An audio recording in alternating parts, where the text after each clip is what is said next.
नमस्कार, मी संयोगिता आणि द महाराष्ट्र न्यूजमध्ये आपल्या सगळ्यांचं स्वागत। राजगुरुनगरमध्ये पंचायत समितीच्या कार्यालयात पार्किंग लॉट झाल्याचं दिसून आलं। चक्क सरकारी गाड्यांनाच आरक्षण सोडत दिवशी गाड्या आत न्यायला जागा शिल्लक नव्हती। मोफत पार्किंग असल्यासारखं नागरिक पंचायत समितीच्या आवारात गाड्या पार्क करून जातात।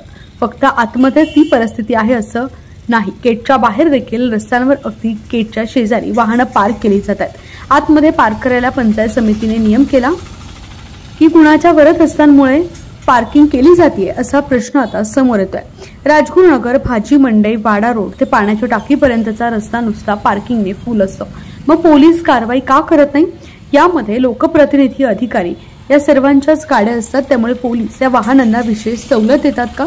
सामान्य नागरिकांसाठी वेगळा नियम आणि सत्ताधारी आणि अधिकारी यांच्यासाठी वेगळा नियम असं का? पोलीस या अवैध पार्किंग करणाऱ्यांवर कधी कारवाई करणार हे पाहावं लागणार आहे। Bureau report, the Maharashtra news, Pune.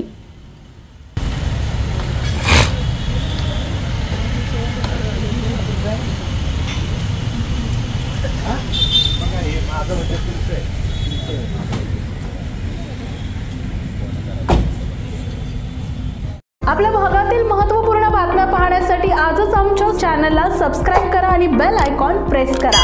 आणि तुम्ही जर आमच्या बातम्या फेसबुकवर पाहत असाल तर आजच आमच्या फेसबुक पेजला लाईक, शेअर आणि फॉलो करा।